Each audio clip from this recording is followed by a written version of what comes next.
When we talk about securing AI, we get caught up in the algorithms, the data, but we're missing the biggest piece of the puzzle. The real key, the very first thing you have to know, is where that AI is actually running. Because as you're about to see, that one little detail, it changes absolutely everything. So let's just jump right in. Picture this. You've been handed a brand new AI system, and your job is to lock it down, make it secure. What is the single most important question you have to ask to even get started? What's the one thing that will shape your entire security strategy? Your first thought might be, okay, what kind of model is it? Is it a big language model, a sophisticated image generator? Makes sense, but nope, that's actually not it. All right, so if it's not the algorithm, it's got to be the data, right? Is it handling sensitive customer info, top secret company documents? And look, that is super important, but believe it or not, it's still not the first question. The real answer, the thing that unlocks this whole security puzzle, is simply this. It's about the location. Where is that AI model physically or virtually doing its work? That's the key. And it turns out, in today's AI world, there are really only three main places where these models live and do their thing. We're talking about the cloud, the edge, and the API. Each one of these is its own unique world, with its own set of rules and, its own set of security challenges. So let's break them down one by one. First up, let's talk about the big one, what I like to call the cloud fortress. This is where so much of the heavy-duty AI work happens today. So what are we even talking about with cloud-based AI? Well, it's when your AI models are running on these huge centralized servers from the big players, AWS, Google, Azure. Just imagine these massive data centers where the brain power, the compute, and the memory, the storage, are all managed as these separate, incredibly powerful components. And it's no wonder the cloud is so popular. It is an absolute powerhouse. It's the only place you can really do the gigantic task of training a massive model. It's perfect for applications that need a ton of computing power, or for big company systems that have to scale up and down automatically. Now here's where it gets really interesting. Look at the risks. Securing the cloud fortress isn't about someone breaking in and physically stealing a server. It's about digital backdoors. Things like giving an account way more permissions than it needs, or accidentally leaving a digital file cabinet, a storage bucket, wide open to the internet. Or even worse, attackers sneaking into the automated system that builds and ships your code. Here, AI security is really all about infrastructure security. Okay, so let's flip the script entirely. We're going from the massive, centralized cloud to its polar opposite. We are going to the edge.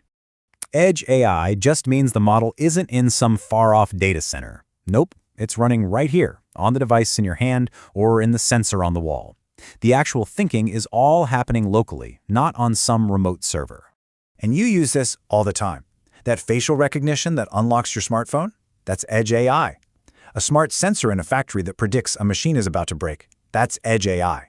And maybe most importantly, a self-driving car that has to spot a pedestrian and brake? That decision has to happen on the car itself in a fraction of a second. That's why the edge is so critical. And boom, this right here proves our whole point. The security risks are completely different from the cloud.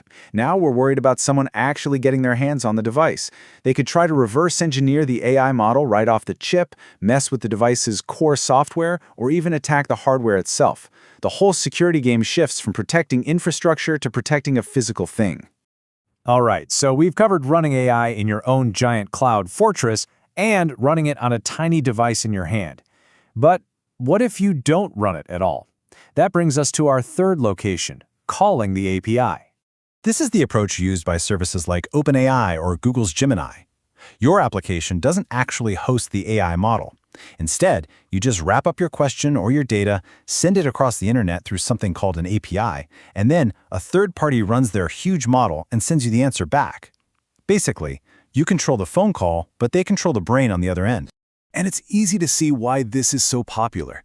You don't have to build and manage all that complex cloud stuff. You don't need a team of researchers to train a model. You can get a world-class AI into your app in a matter of days, and it just scales up automatically. It's all about speed and convenience. And you guessed it, the security focus shifts completely again. Your job is no longer to secure the infrastructure or the hardware. It's all about that connection point. Are your secret API keys locked down? What's the third party doing with the data you send them? Can a hacker trick your app into sending a malicious prompt? That's a prompt injection attack. Your security perimeter is now the API call itself. Okay, so we've taken a tour of the 3 main places AI can live. Now let's pull it all together and see what the final security blueprint looks like. This table, right here, this is the whole story. For cloud AI, you're focused on infrastructure, and your biggest risk is that infrastructure getting compromised. For edge AI, it's all about the physical hardware and firmware, and your main worry is someone stealing the model or tampering with the device. And for API-based AI, you're focused on the integration and data flow, with the top threats being things like prompt injection and data leaks. See? 3 different locations, 3 totally different security playbooks. Which brings us all the way back to the beginning, to that one simple question you absolutely have to ask before you can secure any AI system. That question is simply, where does it run? Because the answer tells you exactly what to do. If you're hosting it yourself in the cloud, your mission is to secure the infrastructure. If it's running on a physical device, your job is to secure that hardware. And if you're just calling it through an API, you have to secure the integration. It's really that simple and that powerful. So if you remember just one thing from all of this, let it be this. AI security is not a one-size-fits-all problem. It is fundamentally, completely, environment-dependent. So before you worry about the algorithm, before you worry about the data, your very first question must always be, where does this thing actually run?